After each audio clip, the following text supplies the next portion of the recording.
First, you want to make sure there isn't any remaining coolant in the system that's going to drip everywhere when you take the radiator out. So come over to the passenger side and you'll see right here is where you drain it out at.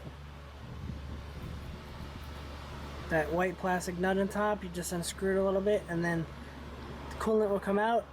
I'm going to put a little hose on here so I can direct it down into my container.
I'm going to go over to the driver's side. There's a big hose on the bottom that we have to unscrew the hose clamp on. There. Careful, some fluid might come out. Unfortunately, my truck was in a wreck this week, so I'm trying to fix it.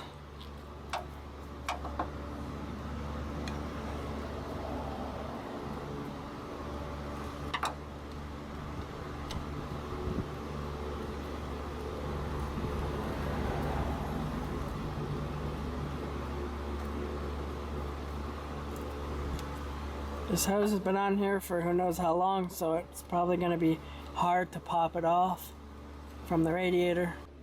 This will be a good time to check the integrity of the hoses. If they looked really cracked and dry rotted looking, then just go ahead and change them.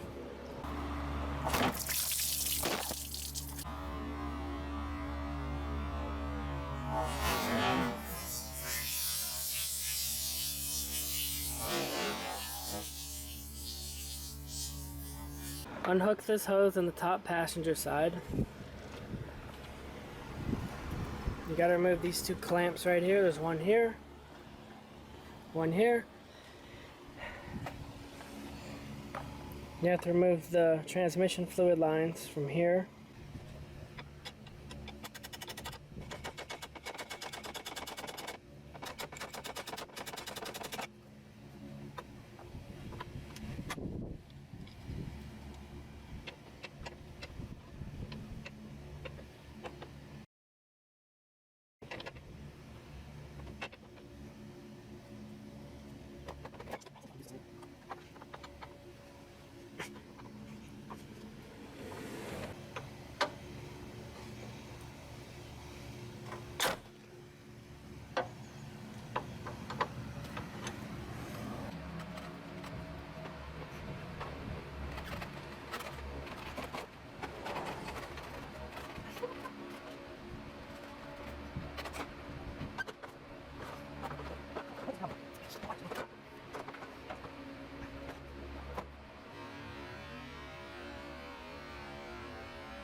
I want to explain a problem I had to you because you might run into the same problem.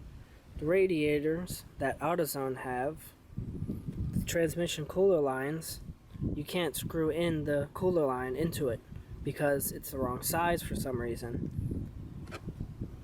You have to remove these old fittings here on your old radiator and screw them into the new one, and they only fit on the double core radiator. This is a single core radiator. This is one of the fittings that came with the new double core radiator. Right around here is a rubber ring. You want to take that rubber ring off, clean off the old one, install that rubber ring. Make sure you don't twist it when you put it on there, and then just screw the old one onto the new radiator. And also, I didn't take it out yet, but there's a little seal in there. Here's the old fittings in the new radiator. And the fittings that it came with, I don't know why they're the wrong size. That's a stupid one there on the manufacturer's part. I got the seal in there, it pops right out, so I'm just gonna clean out these two a little bit. Here's the old seal. Okay, got the old seal out. Stick the new seal in there. Push it down with a little screwdriver.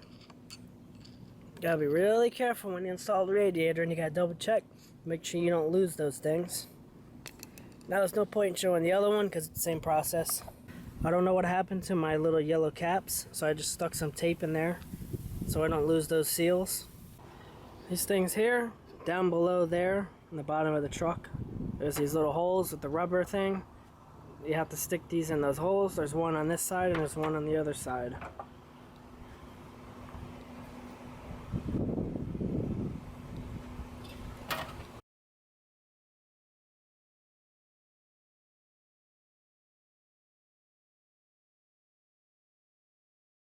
Work it down. The fan shroud is going to get in the way.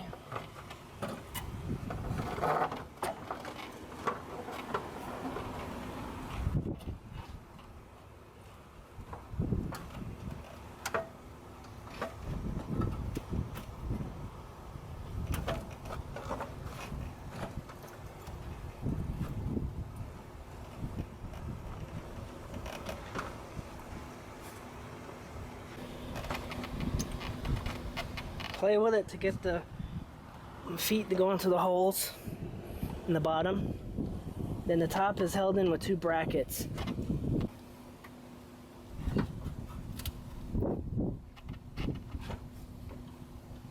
Both sides are in.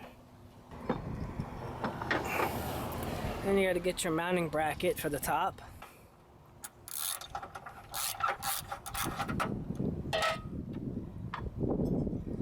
This side here goes on the radiator like that, and you just pull this up until the bolt lines up with the hole. Snug up the bolt.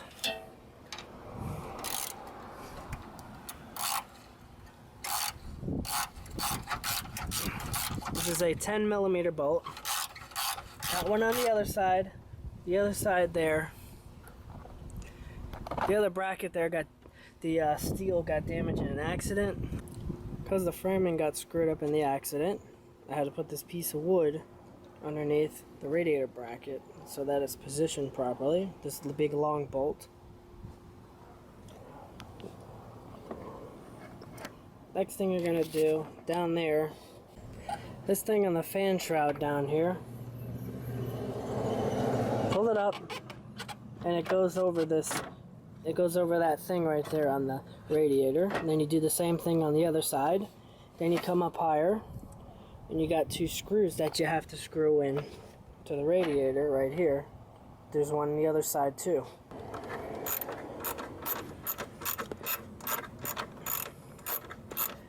Fan shroud was damaged in the accident as well, so I had to put a custom made bracket on there to help reinforce it so that I can screw it onto the radiator.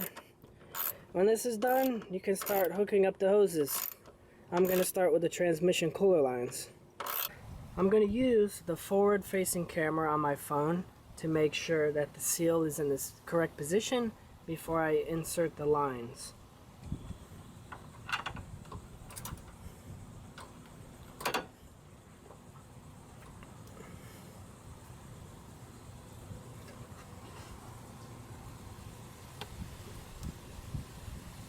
I'm just going to get it started. I'm not going to snug it up yet. Just get a wrench and snug it up. Hook up this hose here. It has a compression clamp on it.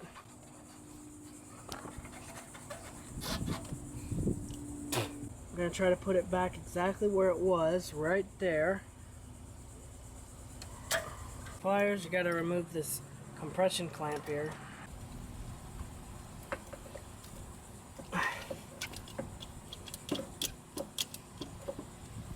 Here's the new tank. Here's where you're going to put that hose. Grab the hose and push it on. And carefully Work the clamp back up.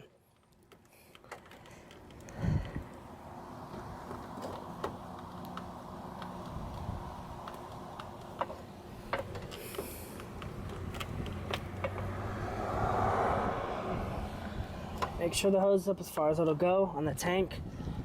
Then release the tension. This line goes right there. It's another tension clamp. Before you start the truck, you want to put in as much coolant as you can. So start putting in new coolant. The coolant goes in through the reservoir.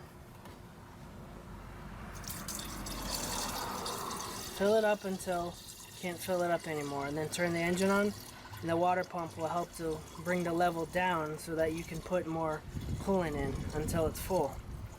There's marks on the tank that tell you when it's full.